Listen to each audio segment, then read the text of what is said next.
예, 안녕하십니까. PC볼입니다. 오늘은 전자계산기 조직 응용기사 필기 이론 강의 12번째 시간이고요. 세 과목 전자계산기 구조에서 저번 시간에 이제 논리회로에 이어서 이제 프로세서와 명령 실행과 제어 이 부분을 공부해 보겠습니다. 오늘 배울 내용이고요. 프로세서와 명령 실행과 제어 이 부분에서 주로 명령어 쪽으로 마이크로 오퍼레이션이라든지 이런 것 쪽으로 공부를 할 겁니다. 일단은 또 이번 시간에 대부분 이 책을 좀 참조했는데 컴퓨터 시스템 구조 이 책은 저번에 어셈블리어 수업할 때 소개시켜 준 책입니다.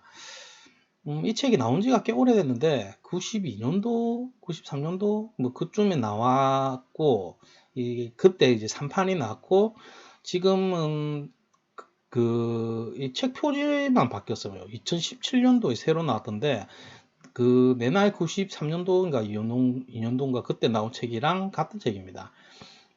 이게 이제 컴퓨터 이제 구조에서는 이제 기본서입니다. 기본서. 그래서 좀 이쪽 분야에서 컴퓨터 공학도라면은 이 책은 꼭 한 번씩 봐야 되는 그런 책이고요. 그러면은 먼저 프로세서에 대해서 먼저 하겠는데, 프로세서 중에서도 주로 이제 제어 장치 쪽이라고 생각하시면 됩니다. 그럼 우선 컴퓨터 구조에 대해서 간략히 보겠습니다. 지금 하고 있는 3과목의 이름이 전자계산기 구조니까는 일단 컴퓨터 구조를 이제 대표적인 걸 간략하게 보면은 우선 이제 튜링 머신에 대해서 좀 볼 텐데 앨런 튜링이라는 이제 옛날 과학자 암호학에 되게 대가지요. 그리고 또 검색을 해보면은 앨런 튜링은 컴퓨터 과학의 할아버지라고 칭하고 있더라고요. 아무튼 이 사람이 방금 보신 장면 같은 경우에는 이제 전쟁 중에 독일군의 암호를 해독하는 기계를 만들어서 이제 성공하는 장면인데요. 이 또 앨런 튜링과 동시대의 사람인데 이제 폰 노이만은 많이 아시겠지요. 굉장한 천재입니다. 폰 노이만은 아인슈타인과 거의 동급이라고 생각하시면 돼요. 여러 가지 분야의 경제학이라든지 그 다음에 핵폭탄이라든지 이런 쪽에 많은 기여를 했는데 이 사람이 말하는 이제 컴퓨터의 구조는 지금의 컴퓨터 구조가 이 구조에서 벗어나지 못하고 있습니다. 간략하게 살펴보면 이제 CPU가 있고 입력 장치와 출력 장치, 그 다음에 CPU는 이제 메모리 장치에 자료를 주고받고 하면서 이제 연산을 하고 CPU는 이제 제어 장치와 ALU는 이제 연산 장치죠. 연산 장치 이런 구조, 이런 간략하게 보면 이런데 이런 구조에서 지금 컴퓨터의 구조가 지금 여기서 벗어나지 못한다는 것. 제가 이 두 가지를 보여드린 이유는 튜링 머신 같은 경우에는 이제 제어를 하기 위해서 선을 이렇게 뺐다 꽂았다 하는 장면이 있잖아요. 이제 그런 식으로 하드웨어적인 변경을 통해서 이제 제어를 할 수 있는 그런 방식을 이제 하드와이어드 방식이라고 합니다.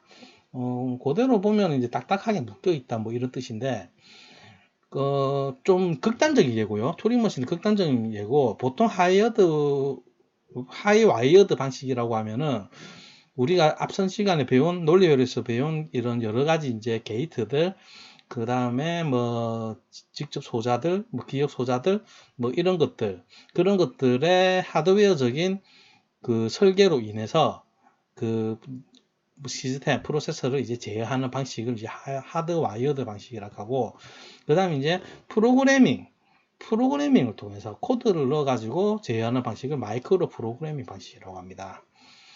이 차이점을 조금은 기억을 해 두시고 간단한 기출 문제를 하나 보면은 제어 장치를 구현하는 제어 방식이 아닌 것은 제어 장치는 이제 CPU 내부에 있는 것이었죠. 1번 상태 플립플롭 제어 방식. 플립플롭은 저번 시간에 배웠던 거지요. CPU 안에 있는 레지스터는 이따가 또 자세하게 배울 텐데 레지스터는 이제 이런 플립플롭으로 이루어져 있습니다. 그 중에서 상태 플립플롭은 CPU가 뭘 해야 되는지 지금 무슨 단계의 작업을 하고 있는지 그런 것에 대한 정보를 이제 가지고 있는 플립플롭이고, 1번은 이제 그래서 이제 제어 장치를 구현한 제어 방식이 맞고요. 그 램 같은 경우에는 이제 랜덤 액세스 메모리, 다음 시간에 이제 기억 장치를 배울 텐데 그때 다룰 내용이지만은 이거는 이제 주기억 장치를 말하지요. 이거는 이제 CPU 외부에 있고, 이 메모리 장치 중에 CPU 외부에 있고 제어 장치하고는 크게 상관은 없습니다. 그래서 답은 2번이 되겠고, PLA 같은 경우에는 프로그래머블 로직 어레이 제어 방식이라고 해서, PLA는 이제 그 우리가 이제 논리회로 시간 때 배웠던 것, 게이트를 구성하고 그런 것들을 프로그래밍을 해놓고 이제 사용할 수 있는 거예요. 전자과에서는 이제 좀 자세히 알고 있을 것 같은데, 이 부분도 이제 제어 장치는 이제 이런 걸로 이루어져 있고, 한마디로 이제 그 뭐 프로그래밍 가능한 반도체 뭐 이 정도로 아셔도 됩니다. 그다음 이제 우리가 오늘 배울 마이크로 프로그램 제어 방식, 뭐 이런 식으로 이제 제어 장치를 구현하는 제어 방식은 1번, 3번, 4번이라는 것을 기억해 주시면 되겠습니다. 그 다음에 프로세서에 대해서 알아보겠습니다. 프로세서는 말 그대로 하면 이제 무슨 처리기 뭐 그런 걸 말하는데, 말 그대로 명령어들을 처리하는 논리회로 해서 용어를 조금 짚고 넘어갈게요. 마이크로 프로세서와 이제 CPU인데, 이게 CPU가 마이크로 프로세서입니다.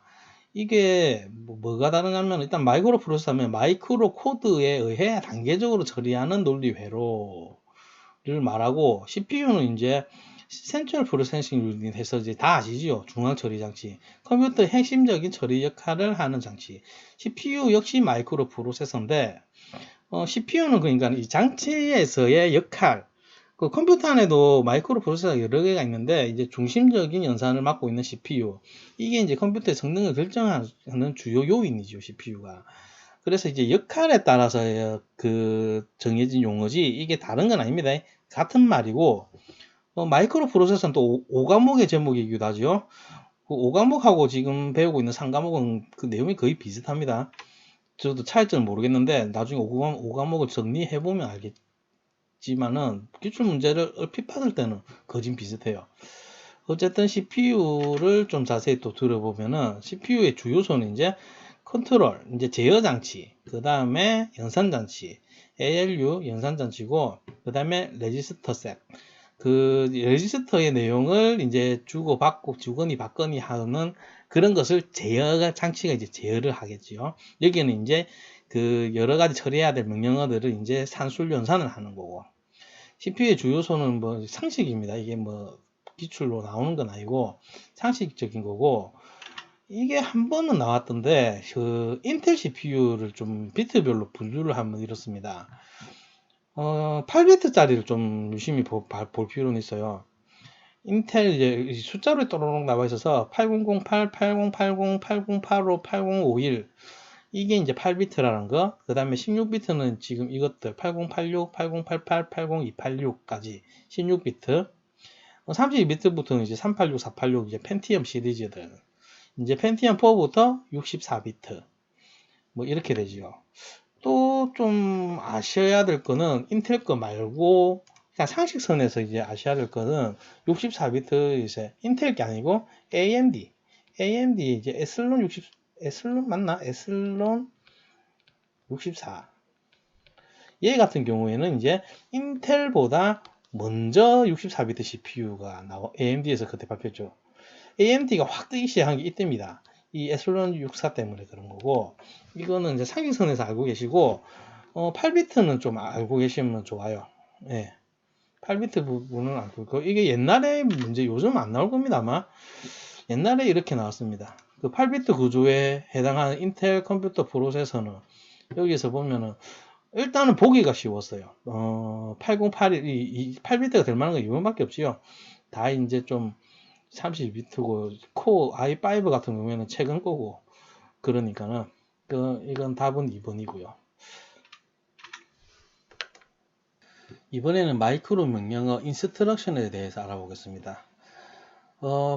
인스트럭션은 이제 마이크로 프로그램의 제어 워드라고도 하고 마이크로 코드라고도 합니다. 나중에 그 마이크로 오퍼레이션이랑 같이 조금 비교를 하면서 해야지 조금은 개념이 명확해질 거예요. 일단 지금 인스트럭션에 대해서만 보면은 코드 형식은 이제 20비트로 이루어져 있고, 이 20비트는 지금 이런 필드로 나눠져 있습니다. 구성이. 그래서 F1, F2, F3 이건 이제 3비트로 이렇게 이루어져 있고, 이거는 이제 마이크로 오퍼레이션 필드. 마이크로 오퍼레이션은 이따가 배울게요. 여기 명령어들이 들어가는 이제 필드들이고, 그 다음에 2비트로 된 CD는 이제 condition for branching을 해서 분기 조건이 들어갑니다. 이 조건에 만족해야지 그쪽으로 분기를 한다. 뭐 if문 정도로 생각하시면 돼요. 그 다음에 BR 같은 경우에는 이제 브랜치 필드 해가지고 분기 명령어가 들어갈 거고, 뭐 점프라든지 뭐 리핏이라든지 그런 것. 그 다음에 AD 같은 경우에는 이제 어드레스 필드라고 해서 연산이나 분기에 필요한 주소가 들어가는 부분이죠. 이게 조금 명령어가 어떤 건지 구경은 좀 해볼 필요가 있습니다. 여기서 이렇게 보면은 F1, F2, F1, F2, F3 이게 이제 3비트로 이루어져 있고 이전 키워드, 이전 코드 이거 외울 필요는 없습니다. 같이 쓰고 있지만은 뭐 여기서 001은 이제 add add지만은 F2 이 필드에 들어가면 이제 SUV로 이제 명령어가 이렇게 의미를 한다. 뭐 그 정도로 알고 계시면 되고, F1, F2, F3은 이제 쭉 보시면은 이제 다 연산입니다. 더하든지 뭐 AND OR 연산도 있고, 우리가 알고 있는 XOR도 있고, 이렇게 명령어가 있고, 그 CD 같은 경우에는 분기 조건이라고 했죠. 2비트로 이렇게 이루어져 있고, 지금 뭐 이런 식으로 있고, BR도 분기 명령어, JMP, 그 어셈블리 할 때 많이 좀 봤습니다. 그때 JMP, Call, RET, MAP 뭐 이런 식으로 이런 분기 명령어들, 이것도 2비트로 되어 있고, 이런 게 있다라는 걸 아시고 어떤 필드 어떤 필드에 들어가야 된다는 거, 그냥 막 종교로만 얼핏 이렇게 좀 눈에 익혀 놓으시면 좀 도움이 됩니다. 그 다음에는 우선 우리가 좀 잘 알고 있는 논리 연산들이 이제 인스트럭션에서 이제 인스트럭션 하면 이제 어떤 동작인지 그 명칭을 조금은 알아둘 필요가 있어요. 뭐 아시는 분도 있지만은 AND는 이제 마스크 동작이라 하고, 그 다음에 OR은 이제 셀렉티브 셋 동작이라고 하고, XOR은 이제 컴페어 동작이라고 하고, 이 부분은 이제 조금 상식적인 면이니까는 모르시는 분도 좀 꽤 많습니다. 이렇게 그냥 마스크 해놓으면 이게 무슨 동작이지 모르시는 분이 있기 때문에 그 좀 알고 넘어가시는 게 좋습니다. 기출 문제에서는 보면 이제 뭐 여러 가지로 나오지만은 이거는 보면 컴퓨터에서 사용하는 마이크로 명령어를 기능별로 분류할 때 동일한 분류에 포함되지 않는 것. 방금 그 어떤 필드에 들어가느냐를 떠오르시면 될 것 같고, 이런 필드를 모르셨더라도 이래 딱 보시면은 애들이든 LOL, 로테이트 레프트 명령이 그 장소를 이동하는 연산이고, 이거는 이제 CLC는 이제 그 캐리를 이제 제로로 만들어 버리는 그런 명령어입니다. 어쨌든 간에 세 개 다 연산에 속하고, JMP 같은 경우에는 이제 분기 명령어지요. 그래서 답은 1번이 됩니다. 이게 조금 성격이 많이 다르잖아요. 그래서 이제 조금 전체적으로 뭐고 훑어서 좀 볼 필요는 있어요. 뭐 세부적으로 이렇게 외울 필요는 없습니다. 방금 본 명령어들이. 이번에는 이제 주소수에 따른 명령 형식에 대해서 볼 텐데요. 이게 뭐냐면은, 일단 대충의 명령은 이제 어셈블리어 때 대충 배웠는데, 어셈블리어 명령어, 이렇게 해서 OP 코드가 들어가고, OP 코드, 뒤에 들어가는 게 오퍼랜드였죠. 오퍼랜드. 기본적으로 이제 명령어 형식은 이렇게 되는데, 이제 오퍼랜드가 0개냐, 없는 거, 0개냐, 이제 1개냐, 2개냐, 3개냐, 이거를 이제 0주소, 책에 따라서 이제 무주소라고 표현하는 데도 있습니다. 무주소 명령어. 그 다음에 이거는 1주소 명령어, 1주소 명령어, 2주소 명령어, 이건 당연히 3주소 명령어. 이렇게 오퍼랜드 개수에 따라서 명령어 형식이 어떻게 되는지를 한번 살펴보겠습니다. 이게 기출이 되게 자주 됩니다. 나는 왜 중요한지는 모르겠어요.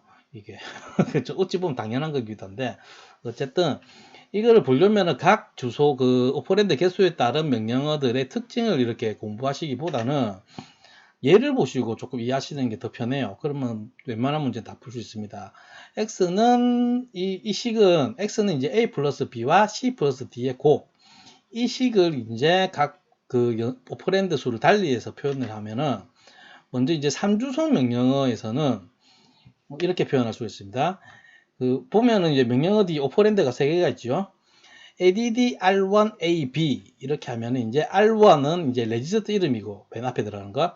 이 r1이나 레지스터에 변수 a의 값과 b의 값을 더해서 그 값을 레지스터 r1에다가 넣는다. 이런 명령이고 add r2는 r2 cd 이거는 이제 r2라는 레지스터에 변수 c와 d의 값의 합을 r2 레지스터에 이렇게 넣게 되고요. 그 다음에 MUL은 이제 곱하기입니다. 곱하기 x, r1, r2 이렇게 하면은 변수 x에다가 레지스터 r1과 레지스터 r2의 곱의 값을 변수 x에 넣는다. 이렇게 해서 3주소 명령어로는 이제 세 줄로 이렇게 이 연산이 가능하고요.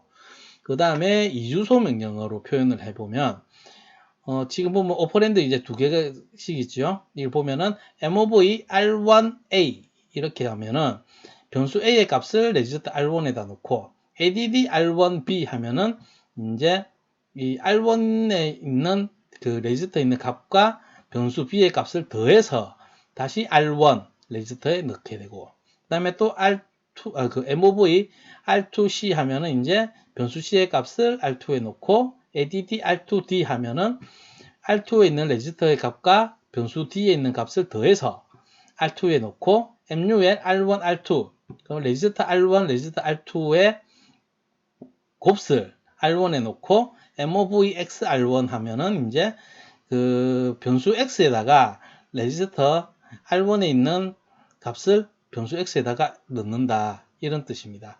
이래 딱 보면은 변수 그 주소 3주소에서 2주소로 같은 연산을 했지만은 명령어가 되게 길어진다는 걸 알 수가 있습니다. 그 다음에 이제 1주소 명령어 하면은 이제 오퍼랜드가 이제 하나씩 있죠. 이건 또 어떻게 되냐? 누상계가 등장합니다. AC는 이제 레지스터 이름인데 AC는 계산할 때 쓰이는 레지스터. 우리말로는 누상계라고 부릅니다. 로드 A 이렇게 명령을 하면은 누상기에다가 변수 A의 값을 누상기에 넣습니다.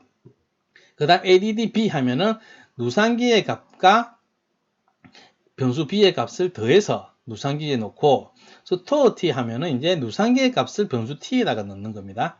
그럼 이제 T는 그 누상기의 값이 들어가겠지요. 누상기의 값은 A와 B를 더한 값이고 그 다음 다시 로드 C 하면 누상기의 값에 누상기에다가 그 변수 C의 값을 이제 변수 레지스터 AC 누상기에다가 놓고 add D 하면은 누상기의 값과 변수 D의 값을 더한 값을 누상기에 다시 넣게 되고 MULT 하면은 이제 누상기의 값과 곱하기 변수 T의 값을 다시 누상기에 놓고 store X 하면은 변수 X에다가 누상기의 값을 넣게 되면은 이 영상은 이런 식으로 완료가 됩니다.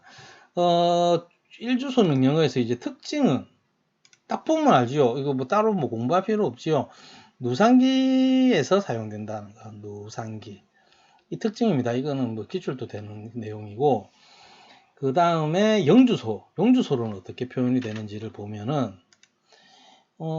많이 봤던 게 나오지요. 푸시도 나오고 팝도 나오고. 그래서 딱 봐도 이제 영주소에서는 뭐가 사용된다? 스택이 사용됩니다. 스택. 이게 영주소 명령어의 특징입니다. 그러면은 이것도 자세히 보면은 이제 push A 하면은 TOS는 뭐냐? 스택에서 필요한 거 스택 연산하려고 하면 필요한 게 이제 위에 이제 탑이죠. 그래서 top of stack 이거 약자입니다. TOS 해서 그 스택의 맨 위죠. 그 맨 위에 주소지요. 우리 스택 B였잖아요. 스택의 이제 맨 위에 위치, 이게 저장될 위치를 말하지요. 스택을 그리면서 하는 게 낫겠네. 푸시 A 하면은 이제 스택에 A를 넣겠지요. A가 똥 들어가고, 그 다음에 푸시 B 하면은 B가 들어가고, 이렇게 되고, add 하면은 이제 이 add 하면은 이 B가 나오고 A가 나오고, 이 값을 다시 TOS에 넣고, 그러면 이제 그 A와 그 스택에는 A 플러스 B의 값이 있습니다. A와 B 값이 있고, 다시 그려야 되겠다. 이렇게 해가지고, 그러면은 스택에 남은 거는 A 플러스 B고, B의 값이 있고, 그 다음에 푸시 C가 들어가고, 푸시 D 하면은 또 D가 들어가고, 그 다음에 add를 하면은 그 D와 C를 이렇게 더해서 이게 들어가게 되고, 그래 돼서 MUL 명령을 하면은 지금 스택에 있는 거 순서대로 하면은 이게 D 플러스 C 곱하기 B 플러스 A 이 연산이 되는 겁니다. 얘가 이렇게 돼서 스택에 다시 넣게 됩니다. 그렇게 되면 이 연산의 값이 스택의 TOS에 들어가게 되고, 마지막에 팝 하면은 얘가 튀어나오게 됩니다. 팝 X 하면은 변수 X, 변수 X에다가 이 스택의 꼭대기에 있는 값을 넣게 되는 이런 연습입니다. 그러면 이제 기억하셔야 될 것은, 이제 영주소에서는 스택이 사용된다. 이게 이제 영주소의 특징입니다. 오퍼랜드가 없는 연산들.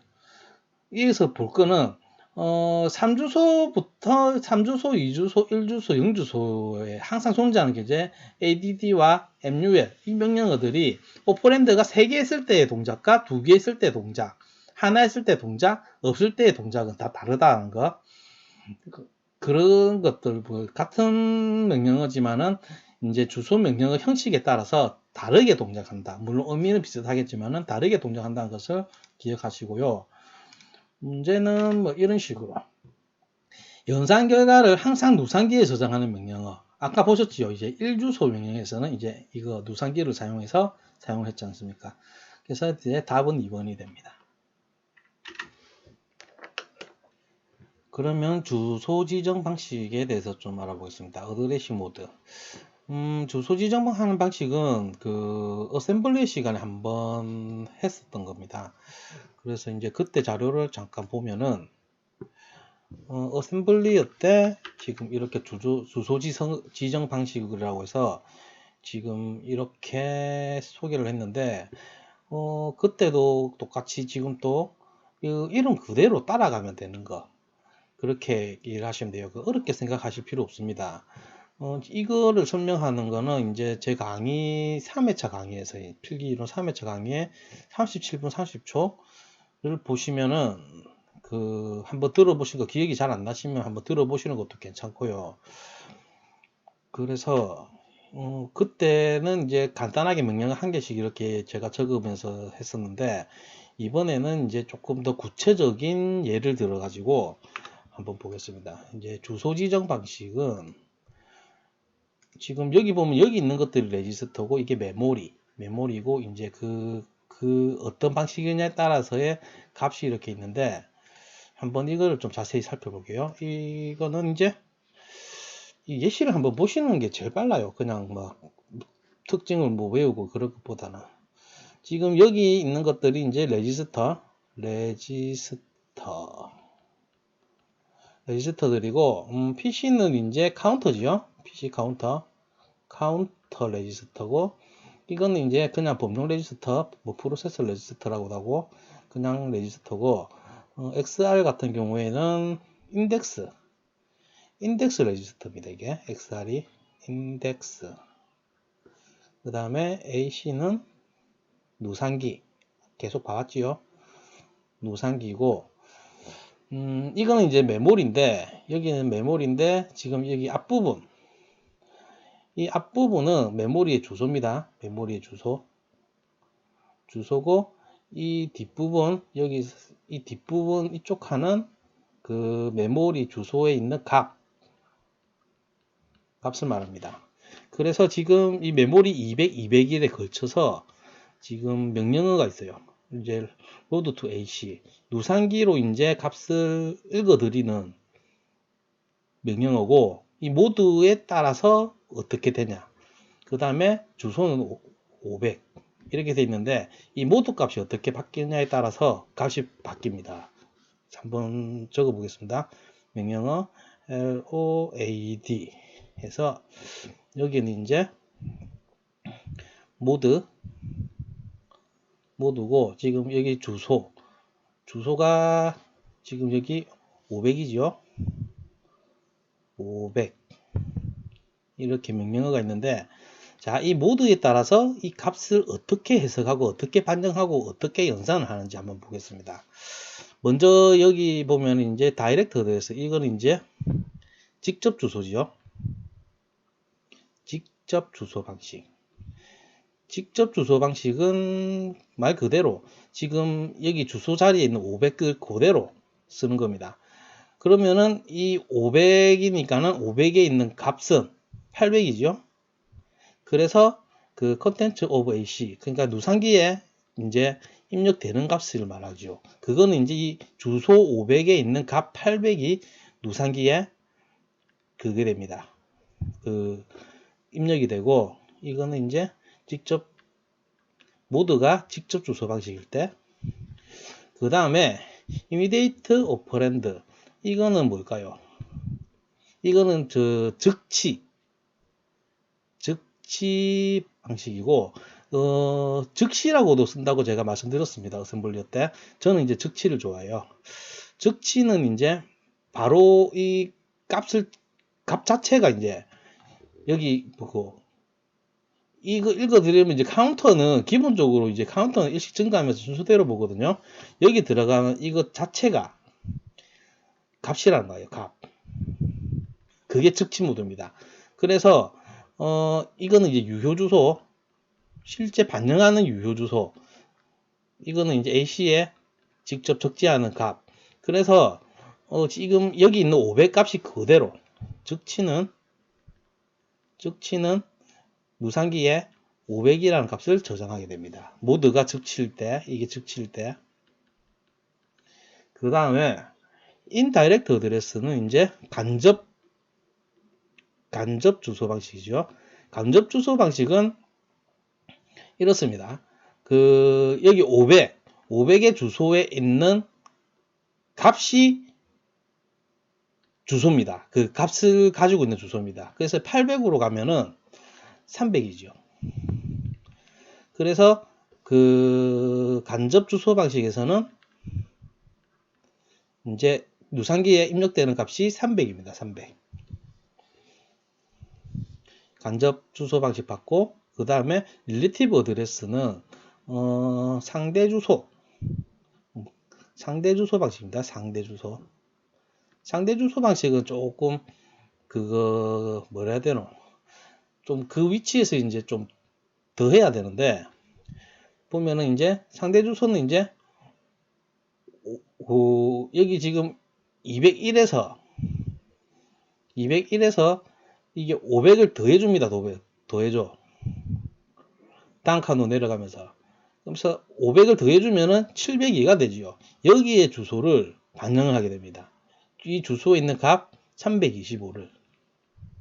이게 상대 주소 방식입니다. 상대.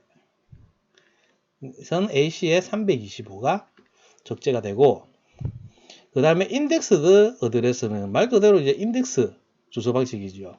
인덱스가 여기 인덱스 레지스터에 있는 게 100이죠. 100이니까는 여기서 이제 가리키고 있는 주소 500에서 인덱스 값을 더하면은 600이 되죠. 그래서 600에 있는 값을 반영합니다. 그게 900이 됩니다. 그래서 그 인덱스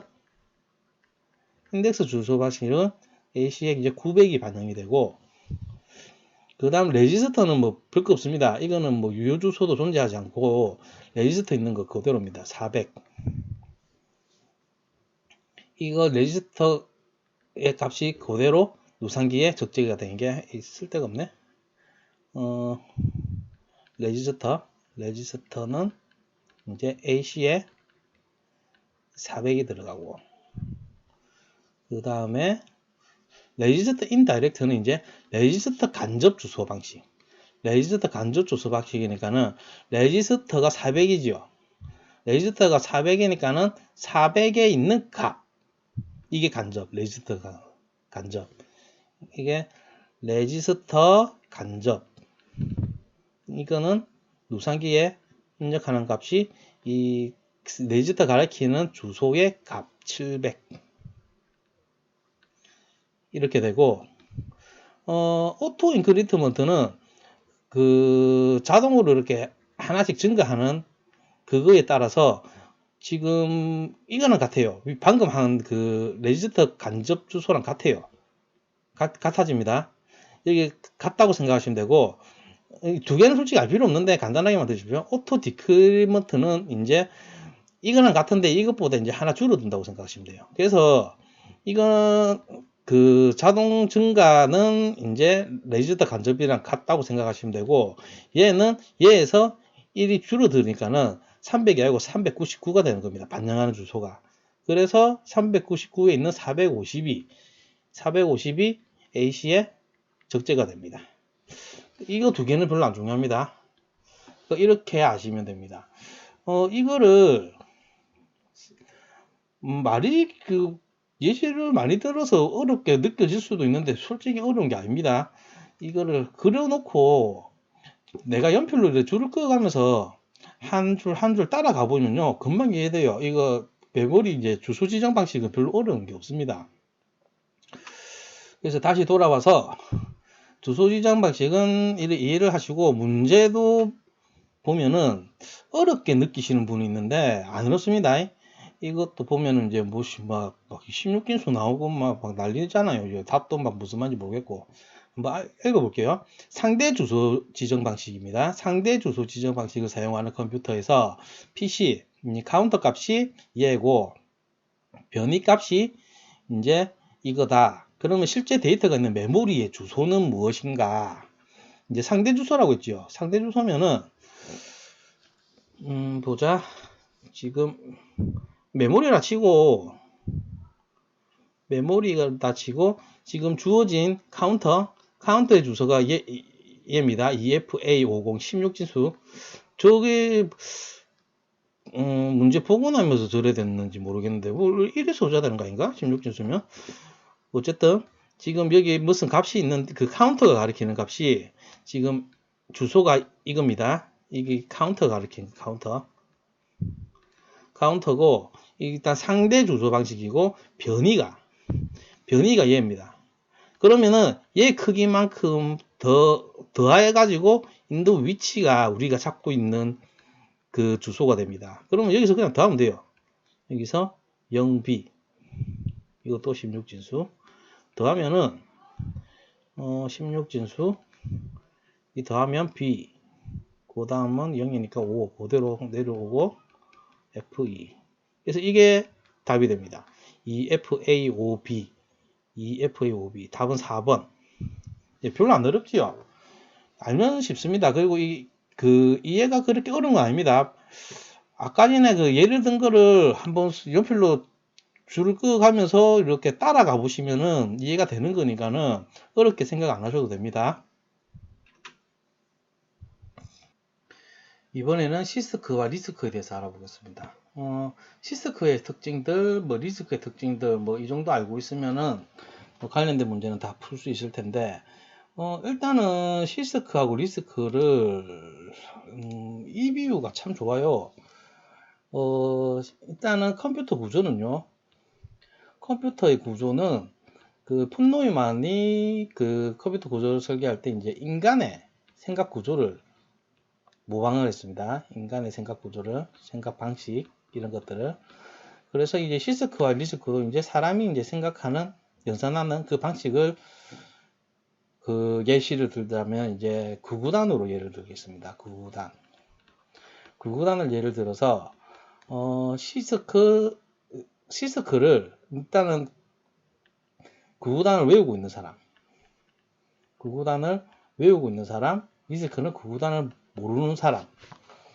자, 구구단은 우리 열심히 다 외우고 있겠지요. 1은 2, 2는 4, 뭐 이런 식으로 조정해서 뭐 9, 8, 72, 9, 9, 81 이렇게 외우고 있는데 우리가 만약에 9 곱하기 8을 계산을 해야 된다.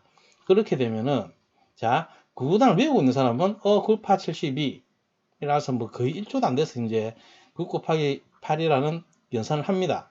그런데 구구단을 모르는 사람은 9 더하기 9 더하기 9 더하기 해서 이제 8번 더해가지고 70이라는 답을 내겠지요. 그래서 구구단을 모르면은 오래 걸리겠죠. 오래.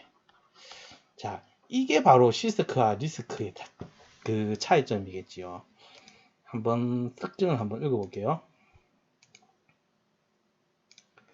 자, 시스크하고 리스크하고 이제 혼동하시는 분이 있는데 약자를 잘 보시면 돼요. 앞자리만 보면 돼요. 리스크의 R이 이제 리두스 줄인 거다. 뭐 이것만 기억하셔도 안 헷갈립니다.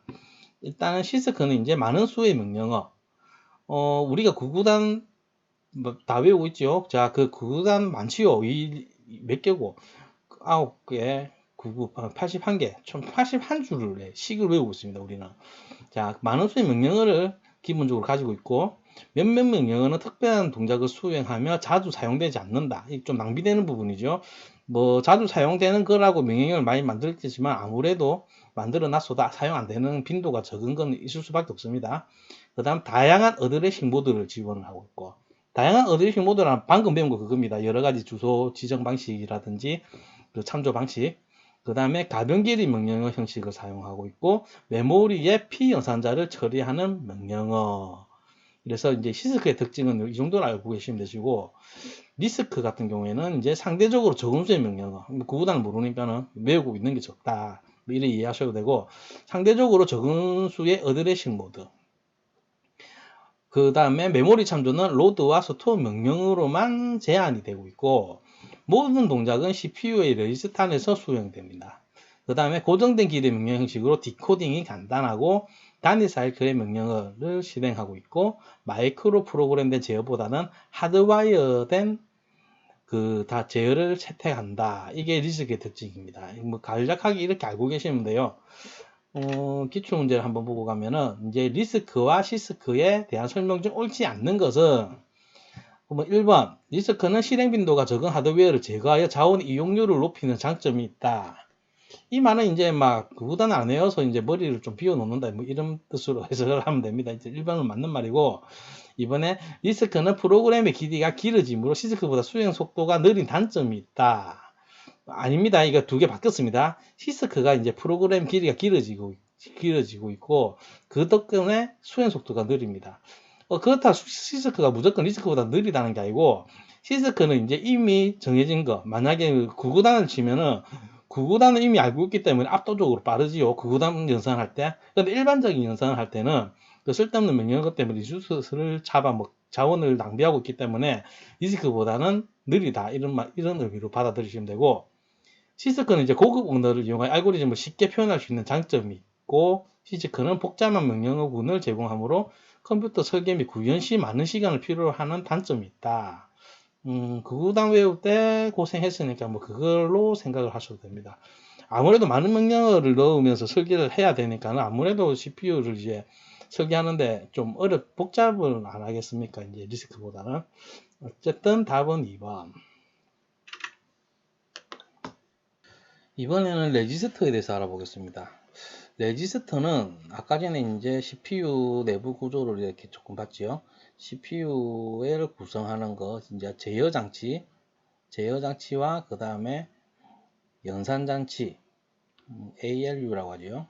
연산장치 이렇게 있고 그 다음에 레지스터가 있습니다. 레지스터 이제 CPU를 구성하는 큰 세 가지의 구성 요소고 지금 아까 전에 이제 명령어도 이렇게 보셔서 알겠지만은 레지스터는 이제 저장을 하는 기능이 있지요. 그 CPU 내에서 이제 저장하는 기능, 연산할 때 필요한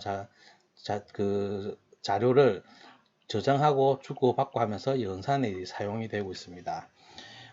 그래서 레지스터는 n비트의 레지스터는 n비트의 이진 정보를 저장하기 위해서 n개의 플립플롭과 데이터 처리를 위한 조합 회로로 구성되어 있습니다. 레지스터는. 그리고 이제 가장 기본적인 겁니다. 기본 컴퓨터를 위한 레지스터. 이게 그 레지스터 종류 더 많은데 컴퓨터를 이제 구성하기 위해서는 이제 이 정도의 레지스터는 이제 꼭 필요한 거고, 이거 외울 필요 없습니다. 그냥 뭐 이런 게 있다 정도 아시면 되고, 뭐 꼭 알아야 될 거는 이제 뭐 AC, 아까 계속 봐왔던 우상기, 그 다음에 PC도 마찬가지고, 프로그램 카운터, 지금 이런 것들은 이제 근데 공부하다 보면 알아지는 거니까는 굳이 이걸 외울 필요는 없습니다. 그냥 뭐 이런 게 있다 눈으로 보고 넘어가시고요. 레지스터는 역시 이제 저번에 그 어셈블리어 때 한번 소개를 그 수업을 한번 했었는데, 다시 한번 좀 보면은 레지스터는 이제 크게 네 가지로 나눠집니다. 네 가지로 나눠지고 세그먼트 레지스터, 인덱스 레지스터, 플래그 레지스터, 범용 레지스터 이렇게 네 가지가 있다라는 것만 아시고, 그때 뭐 그냥 쭉 보고 대충 보면은 이게 세그먼트 레지스터가 그렇게 알 수 있다. 어셈블러 수업에서 그렇게 설명을 드렸는데, 조금 더 추가해서 설명을 드리자면은 세그먼트 레지스터는 이게 일반 응용 프로그램은 접근을 못합니다. 응용 프로그램은 그 세그먼트 레지스터를 접근을 못합니다. 그 외에 응용 프로그램은 접근을 못하는데 이제 다른 것들 뭐 몇 개 없지 않습니까? OS하고 그 다음에 번역기, 어셈블러 정도 되겠죠. 어셈블러 뭐 이런 것들이 접근이 가능하고, 일반 응용 프로그램은 세그먼트 레지스터에 접근을 할 일이 없고 할 수도 없고, 그 정도 특징을 알고 계시고, 그 다음에 플래그 레지스터, 상태 레지스터라고 하는데, 이거 같은 경우에는 이제 그 제어 장치와 깊은 영향이 있습니다. 틀렸다. 제어 장치와 크게 연관이 있다. 왜냐하면 이 상태는 이제 나중에 그 인스트럭션, 그 명령 그 네 가지 뭐 상태가 있거든요. 패치 단계, 뭐 인출 단계, 뭐 이런 거 있는데, 그런 정보를 갖고 있는 레지스터이기 때문에 이제 제어와 크게 연관이 있다. 굳이 뭐 이렇게 말 안 해드려도 대충 이제 감각적으로 이제 알 수 있습니다. 그렇게 알고 계시면 됩니다. 그 다음에 좀 아셔야 될 부분은, 뭐 보면은 조금 직감적으로 알 수 있는 부분인데, 그래도 또 좀 생소하게 그 문제를 풀 때 갑자기 막닥뜨리면 당황스럽기 때문에 이 세 가지 정도는 좀 아실 필요가 있어요. MAR, MBR, PSW. MAR은 이제 메모리 어드레스 레지스터. 그 메모리의 정보를 가지고 있는 레지스터입니다. 메모리의 주소를 가지고 있는 레지스터고, MBR은요, 메모리 버퍼 레지스터.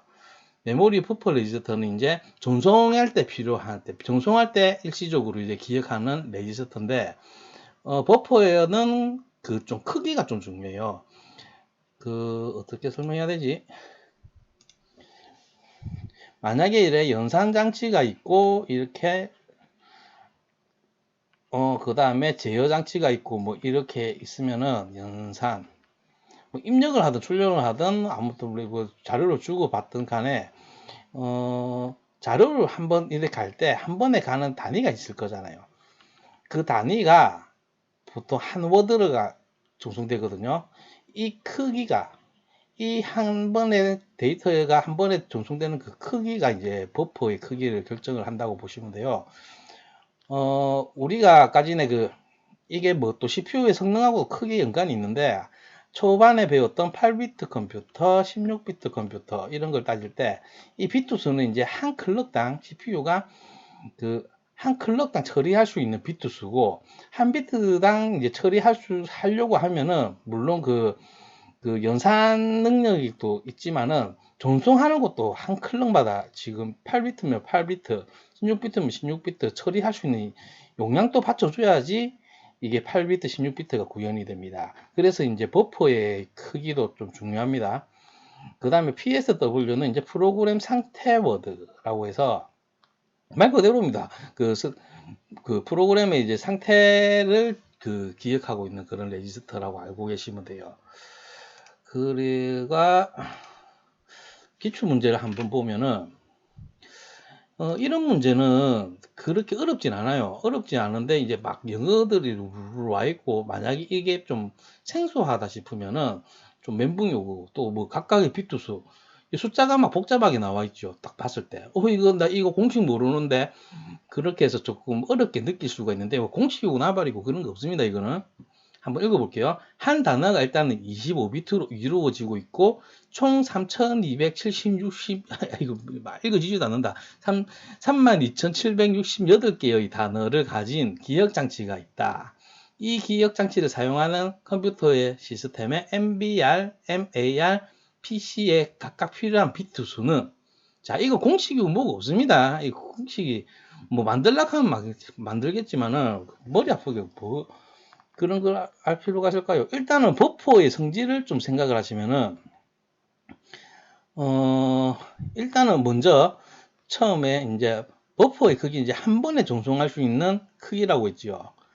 한 번의 크기. 그 한 단어의 크기가 25비트니까는 이게 한 번에 전송하는 건 25비트는 돼야 됩니다. 버퍼 크기는.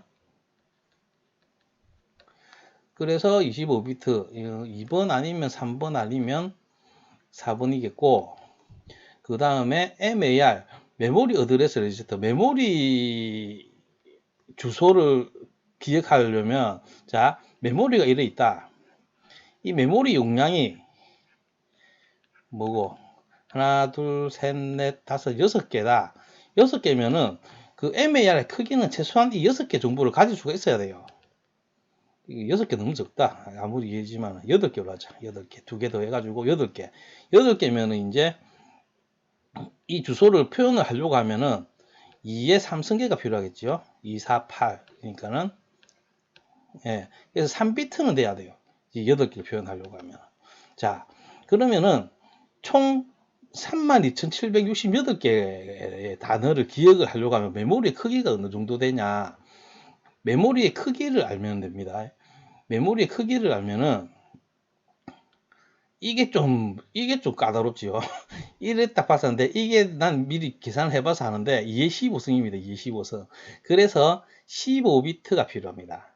지금 메모리 주소. 이게 그러니까 15칸이 있어야 된다고. 15개를 말하는 거지. 그 MAR은 15개를 표현할 수 있으면 되고요. 이 메모리 하나의 크기를 말하는 게 아닙니다. 이 차이점을 잘 알아야 돼요. 이게 이제 여기 있는 32,768개를 표현을 해야지 주소를 나타낼 수가 있잖아요. 그 크기가 이제 MAR이다. 그래서 이 숫자는 2의 15승이기 때문에 15비트가 필요하다. 그래서 두 번째 것도 15비트. 그러면 이제 3번은 아니고 2번 아니면 4번인데 그 다음에 PC 프로그램 카운터는 이제 실행할 때 그 한 칸 찾아가야 되잖아요. 그러니까 이거는 고로 MAR과 크기가 같아야 됩니다. 그래서 15비트. 그래서 답은 4번입니다. 이건 뭐 공식 뭐 필요 없습니다. 그런 거 없고 지금 이제 버퍼가 어떤 건지 그 메모리 버퍼 레지스터에 그게 하는 역할 그 다음에 아이고 메모리 버퍼 안 맞네. 메모리 어드레스 레지스터 그 다음 PC 카운터 이거는 스펠링 틀렸다. 어쨌든 알아보시고 이거에 하는 행동을요 잘 보시면은 이게 이만큼 필요하겠다라는 이제 감이 오잖아요. 이게 처음에 내가 간단하게 예를 들었을 때 8개 있을 때 메모리가 이제 저장할 수 있는 칸이 8개 있으면 8가지를 표현해야 되니까는 또 그 MAR은 주소를 8가지를 표현해야 되니까는 그 3비트가 필요한 거고 카운터는 이제 이거를 이제 카운터를 살려가려고 하면 8개를 이제 살려야 되니까는 이제 3비트가 필요하고 뭐 그런 겁니다. 그래서 이런 숫자가 조금 지저분하게 보여서 그런 건데 솔직히 예시구성이 뭐 32,000 뭐다라는 것도 저도 못 외우거든요. 그래서 계산기를 가져가야 되나 그건 모르겠습니다. 아무튼 숫자가 나오면은 뭐 아무래도 이제 우리 조직 응용기사 시험은 이제 컴퓨터 관련된 거니까는 한번 이해 몇 성인지를 한번 계산을 해보세요. 그러면 이게 딱 떨어지면 분명히 이게 뭐 답일 것이다 이렇게 이런 식으로 요령으로 찍는 그 센스도 좀 있어야 됩니다. 만약에 모를 때. 이번에는 이제 레지스터 종송 언어, RT에 대해서 그냥 보고 넘어가겠습니다. 레지스터 트랜스퍼 랭귀지의 약자를 RTL이라고, 이거는 이제 레지스터 간의 마이크로 영상 전송을 보다 간결하고 명료하게 표시하기 위해서 사용하는 기호입니다. 지금 계속 봐왔습니다. 별거 아닙니다. 뭐 랭귀지라고 해서 뭐 그것을 거창한 언어인가 싶은 생각할 수도 있는데 아무것도 아닙니다. 지금 계속 봐왔고 레지스터 표시하는 이제 레러 문자로 이렇게 쓰고 있고, 그 다음에 가로 같은 경우에는 이제 레지스터의 부분을 얘기해요. 이거는 이제 거진 응용기사 수준에서는 이제 이런 것까지 가로로 이제 레지스터의 파트를 표현하는 거는 좀 안 나오더라고요. 없더라고요.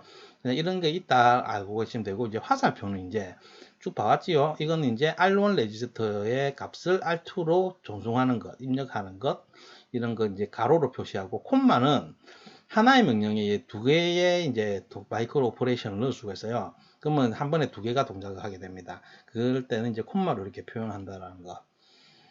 너무나 직관적으로 보면 직관적으로 알 수 있기 때문에 기계의 프로그래머조차 이게 RTL이라고 불린다는 거 모르는 사람이 대다수입니다. 그냥 이제 상식 차원에서 그냥 보고 넘어가려고 넣었고, 제어 함수는 어떻게 표현하냐? 제어 함수는 지금 이거는 if문처럼 이렇지요.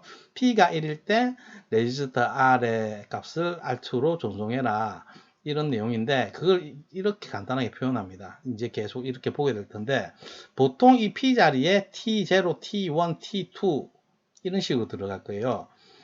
이거는 이제 뭐냐면은, 그러니까는 뭐 T0 땡땡에서 뭐 들어가 있고 T1, T2, 아이고 2. 자, 이거 T는 이제 당연히 뭐 타임의 약자고요. 주로 지금 이걸 보게 될 거예요. 그 시험에서 타임의 약자고, 이제 클럭, 이제 CPU 이제 클럭에 따라서 이게 실행이 탁탁탁 되잖아요, 단계별로. 그래서 이제 그걸 나타낸 겁니다. 클럭 때 이게 한번 처음 클럭에서 이게 실행되고, 그 다음 클럭에서 이게 실행되고, 뭐 그걸로 쓰이기 때문에 이게 이제 그러니까는 제어 함수라는 것들, 이렇게 표현한다라는 거, 그 상식으로 알고 넘어가시면 됩니다. 그러면은 다음으로 또 넘어가서 또 레지스터 간의 이제 전송 방식에 대해서 좀 알아보겠습니다. 뭐 별거 없습니다. 이것도 직렬 전송이 있고, 병렬 전송이 있고, 버스 전송이 있고, 메모리 전송이 있고. 여기서 이제 메모리 전송은 이제 주기억 장치, 여기 설명있네. 주기억 장치와 외부 회로 사이에 이루어지는 전송이고, CPU에서는 잘 쓰여지지는 않고 또 느립니다. 느리고, 이제 직렬부터 보면은 직렬 병렬 그 아는 대로입니다. 이제 보자. 직렬 같은 경우에는 이 선 하나에서 통로가 이 하나가 있고 데이터가 이래 똥똥똥 해서 순서대로 뿅 가는 거고, 병렬 같은 경우에는 이제 여러 개의 선을 통해서 동시에 뿅뿅 가는 겁니다. 그래서 이게 한 번에 가는 이 양이 이제 한 워드라고 하고, 그래서 당연히 여러 개의 줄, 그러니까는 만약에 이제 이게 8줄이 있다. 그럼 한 번에 이제 그 8개 비트를 한 클럭에 8개 비트가 한 번에 가는 거하고 직렬에 비해서 당연히 빠른 건 있죠. 그래서 특징을 그래도 한번 살펴보면은, 직렬 전송 같은 경우에는 이제 하나의 클럭 펄스 동안에 그 하나의 비트가 전송되고, 비트 단위 전송이 모여서 워드가 된다. 그 다음에 병렬에는 이제 하나의 클럭 펄스 동안에 레지스터 내 모든 비트, 즉 워드가 동시에 전송이 되고, 직렬 전송에 비해 고속이지만 결선의 수가 많다. 그 선이 가닥이 많이 필요하단 말입니다. 그 다음에 이제 버스 전송은 그 네트워크 때 이제 이게 나옵니다. 그 버스 전송 하나의 통로에서 다 같이 쓰는 거예요. 공통의 통신로를 이용함으로써 병렬 전송 방식에 의한 레지스터 전송 방식보다 결선의 수가 적을 수밖에 하나밖에 안 쓰니까. 그래서 이제 CPU 내에도 이제 레지스터가 엄청 많거든요. 이 레지스터가 이렇게 많은데, 보통 이제 버스 통로가 이렇게 있으면은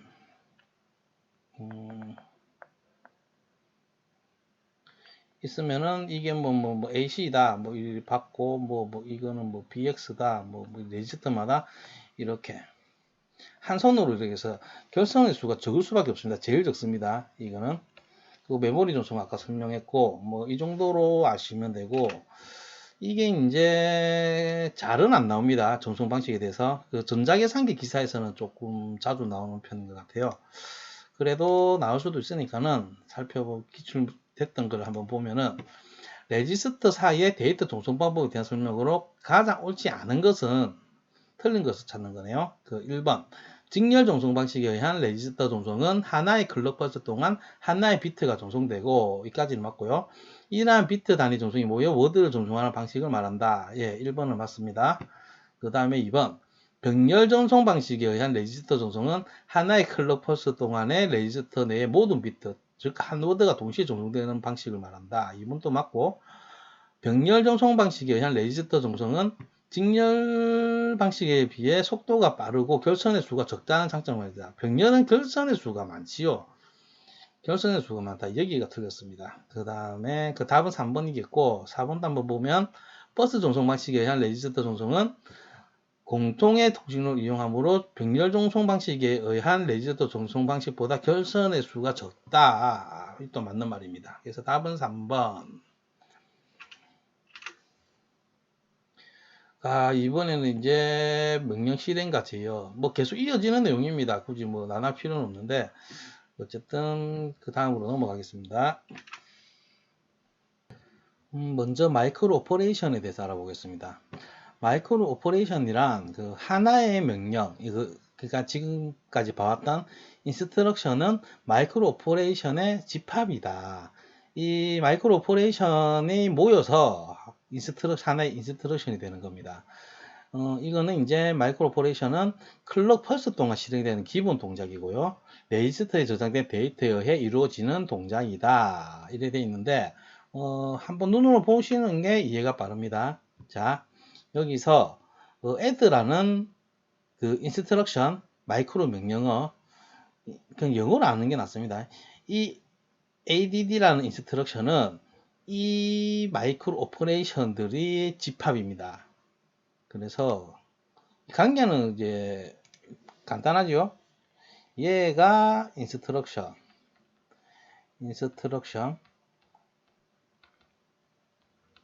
얘네들이 마이크로 오퍼레이션 줄여서 MO고 그러니까 이 마이크로 오퍼레이션과 인스트럭션의 관계는 이런 관계이고 중요한 거는 이게 제일 중요합니다. 뭐 이게 다고 설명할 거는 좀 문제에서 그 시험에서 이제 add랑 그 다음에 sta, store ac 이제 누상기에 이제 값을 저장하는 거 명령어 그 다음에 이거는 이제 그 load to ac 이제 누상기에다가 값을 이제 불러들이는 거죠. 로드하는 거죠.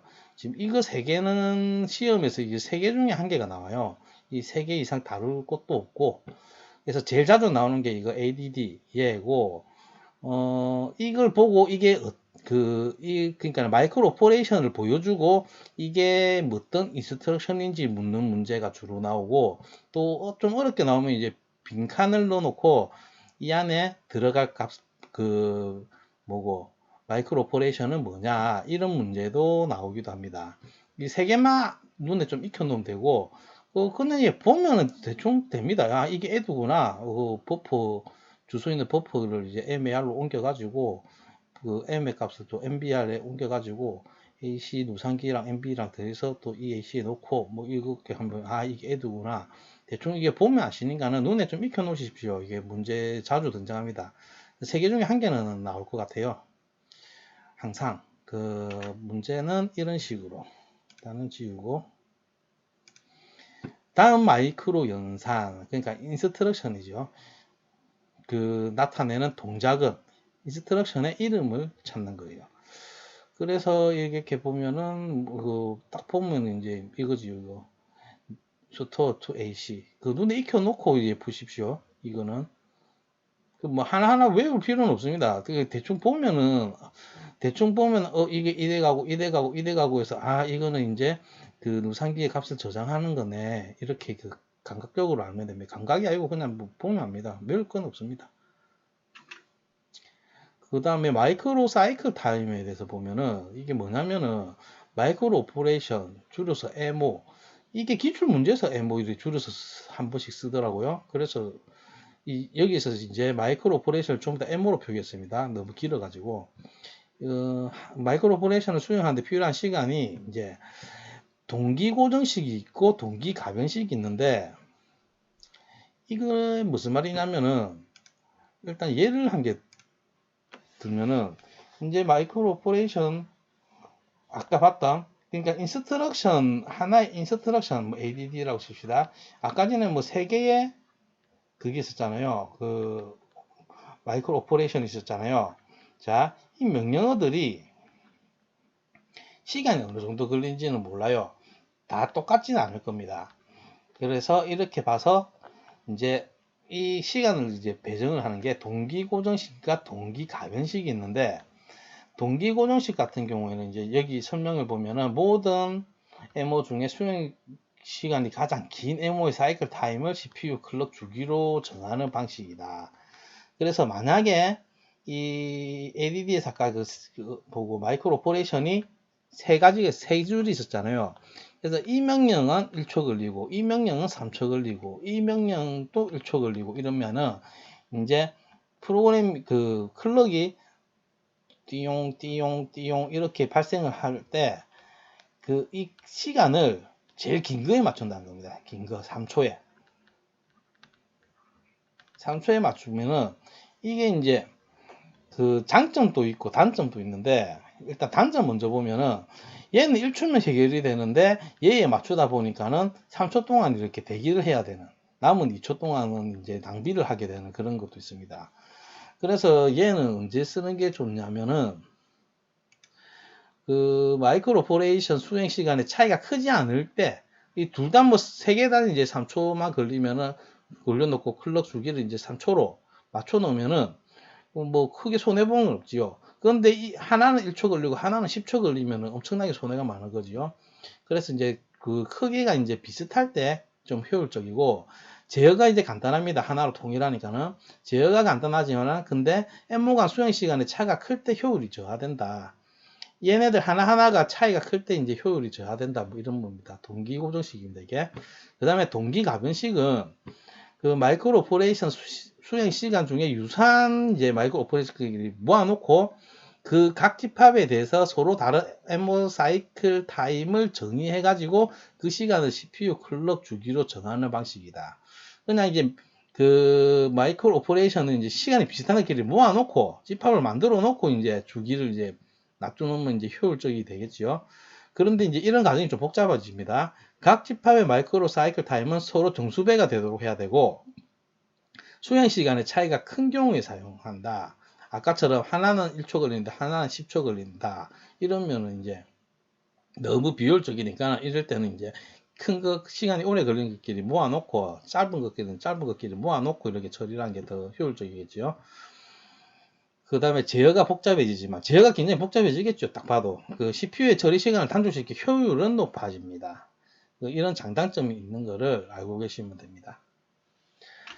문제를 보면은 이것도 썩 자주 나오는 문제는 아닌데 지우고, 동기 가변식 마이크로 오퍼레이션 사이클 타임을 정의하는 방식은 수행 시간이 유사한 마이크로 오퍼레이션끼리 모아 집합을 이루고 각 집합에 대해서 서로 다른 마이크로 오퍼레이션 사이클 타임을 정의한다. 뭐 다 가르쳐주는 문제에서 이때 각 집합 간의 마이크로 사이클 타임을 종수배가 되도록 하는 가장 큰 이유는, 그거는 이제 각 집합과 서로 다른 사이클 타임 동기를 맞추기 위하여. 답은 1번인데요. 이게 무슨 의미냐면은, 이것도 예를 들은 게 낫겠네. 이제 MO, 그 마이크로 오퍼레이션들이 막 있습니다. 아까처럼. 이렇게 있고, 얘가 2초 걸리고, 얘도 2초 걸리고, 얘는 8초 걸리고, 얘는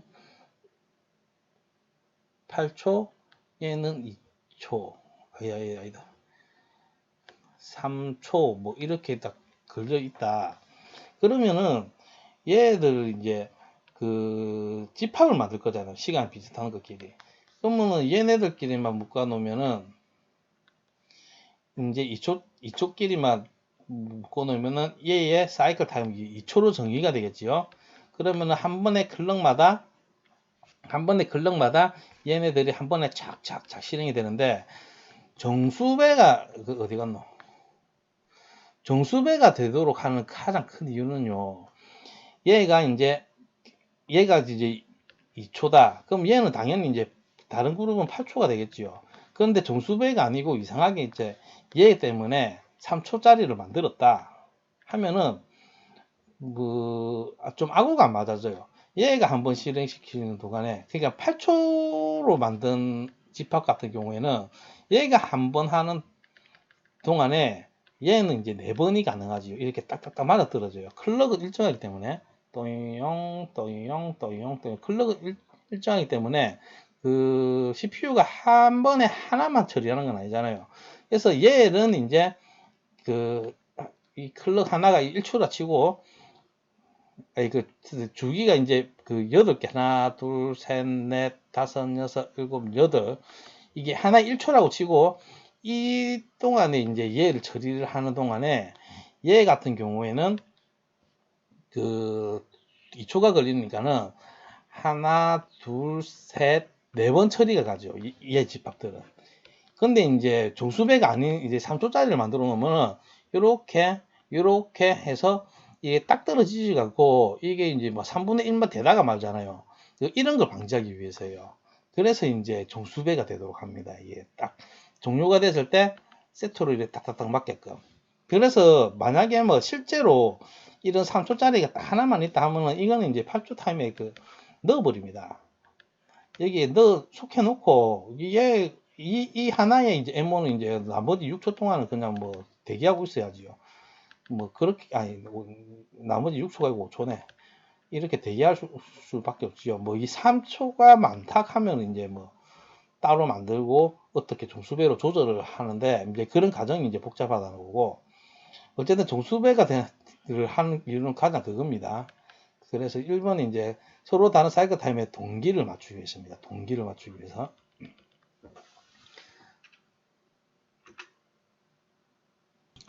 그러면 마지막으로 이제 메이저 스테이트에 대해서 알아보겠습니다. 메이저 스테이트란 이제 CPU가 무엇을 하고 있는가, 어떤 상태인가를 나타내는 걸 말하는데, 네 가지가 있습니다. 패치, 인다이렉트, 익스큐트, 인터럽트. 네 가지가 있고, 화살표 방향을 좀 잘 보셔야 돼요. 이렇게 양쪽으로 되어 있는 거는 이제 패치 단계에서 익스큐트로 실행 단계로 넘어가는데, 실행 단계 다음에 마치고 나서 패치로도 갈 수도 있고, 그 다음에 인터럽트로 넘어갈 수도 있고, 이 방향을 잘 보셔야 돼요. 반대 방향의 화살표가 없는 거는 인터럽트에서는 패치로만 가지 다시 익스큐트로는 갈 수 없다는 말입니다. 이거 네 가지의 역할에 대해서 좀 자세히 살펴보면은, 여기에 이제 패치 단계, 이 인출 단계는 말 그대로입니다. 말 그대로 인출한 겁니다. 명령어, 주기적 장치에서 명령어를 이제 주기적 장치에서 CPU 명령 레지스터로 가져와서 디코딩 하는 걸 말합니다. 그래서 이제 마이크로 오퍼레이션으로 나타내면은 그 동작이 이렇게 되는데, 이건 알 필요 없습니다. 그냥 이제 보시면은 첫 클럭, 두 번째 클럭, 세 번째 클럭 이런 동작을 한다 라는 것만 알고 계시면 되고, 아셔야 될 건 이제 이 인스트럭션이 어떤 건지, 어떤 내용을 하고 있는지 기억하시면 돼요. 그래서 이제 패치 단계에서 이제 그 명령어를 가지고 오지요. 주기적 장치에 있는 명령어를 가지고 오고 나서 이제 간접 단계라고 해석을 하고 있던데 좀 이상해요. 그냥 인다이렉트 스테이트라고 그냥 영어로 아시는 것도 나을 것 같아요. 어쨌든 이게 가져왔는데 그 주소가 간접 주소라고 하면은 이 간접 단계 인다이렉트 스테이트를 걸쳐야 됩니다. 그리고 만약에 직접 주소가 들어왔다 그러면 바로 실행하면 돼요. 디코딩 명령을 바로 실행해서 실행 단계로 바로 넘어가고, 그 다음에 이 단계에서는 당연히 그 간접 주소니까는 그 간접 주소를 이제 가리키고 있는 그 주소로 찾아가서 그 값을 찾겠지요. 그 단계를 거치는 거고, 이 인다이렉트 스테이트가 끝나고 나면 얘는 또 그때야 이제 실행 단계, execute 단계로 이제 넘어갑니다. 이제 여기는 이제 마이크로 오퍼레이션이 없는데 이제 어떤 명령에 따라서 동작이 달라지니까는 있을 수가 없는 거고, execute 단계가 이제 끝날 때 마지막에 뭘 판단하냐면은 다시 패치 단계로 돌아가느냐 아니면은 인터럽트 상태로 가느냐 이걸 결정을 하게 돼요. 그래서 만약에 인터럽트 상태로 가게 되면은 인터럽트는 이제 하게 되면 이제 나중에 서브루틴이 돌아가지요. 인터럽트가 발생되면은 인터럽트는 다음 시간에 또 자세히 하게 될 건데, 인터럽트는 다른 서브루틴을 불러들여서 그게 실행이 되는데, 그 서브루틴이 끝나게 되면은 원래 실행하는 걸로 돌아와야 되기 때문에 카운터에 지금의 복귀 주소를 이제 저장시키고 인터럽트 저러분을 실행한다 이렇게 알고 계시면 되고, 이것들 끝나고 나면은 다시 패치 단계로 가는 거예요. 그래서 이 인스트럭션의 내용을 좀 잘 기억하십시오. 이거는 자주 나옵니다. 그래서 다시 한번 보면은 패치에서 이제 패치 단계가 주기억 장치에서 가져온다 명령어를, 그런데 그 가져온 명령어에 있는 주소가 직접 주소면 바로 실행 단계로 execute로 넘어가서 실행을 하면 되고, 만약에 간접 주소다 하면 이제 indirect state로 가서 그 간접 주소를 찾아가겠지요. 찾아가서 값을 가지고 온 후에 이제 execute로 가고, 그런 후에 execute 이제 실행이 끝나고 나서 마지막에 이제 다시 패치 상태로 원래로 돌아가나 아니면 다음 명령을 받기 위해서 돌아가느냐 아니면 인터럽트를 발생시키냐 여기서 결정을 합니다. 결정을 해서 인터럽트가 발생을 되면은 인터럽트가 실행이 된 후에 패치 단계로 넘어가거나 아니면 인터럽트 없이 다시 패치 단계로 넘어가느냐 뭐 이런 알고리즘이라는 것을 알고 계시고, 기출문제를 한번 보시면은 이제 컴퓨터의 메이즈 상태에 대한 설명으로 틀린 것은, 그래서 한번 보면은 1번 execute 상태가 끝나면 항상 패치 상태로만 간다. 아니죠. 그 인터럽트 상태로 갈 수도 있습니다. 그래서 1번은 틀렸고, 보통 어떤 시험이든지 간에 뭐 항상 반드시란 말이 들어가면 그 틀릴 가능성이 굉장히 높습니다. 그 다음에 그 2번 간접 주소 명령어 형식의 경우 패치 인다이렉트 execute 순서로 진행되어야 한다. 맞지요? 간접 주소일 때는 인다이렉트 상태를 걸치지요. 그 다음에 이제 execute 상태에서는 연산자 코드의 내용에 따라 연산을 수행하는 과정이다. 이것도 맞는 말이고, 그 다음에 패치 상태에서는 기억 장치에서 인스트럭션을 읽어 중앙 처리 장치로 가져온다. 이것도 맞는 말입니다. 그래서 답은 1번입니다. 그래서 이제 오늘 할 거는 이제 다 끝났고요. 다음 시간에는 이제 기억 장치와 입출력 장치, 그리고 이제 컴퓨터 구조의 응용, 이건 이제 병렬 구조를 말합니다. 3과목의 마지막 시간을 다음 시간에 하게 되겠네요. 그러면은 수고하셨습니다.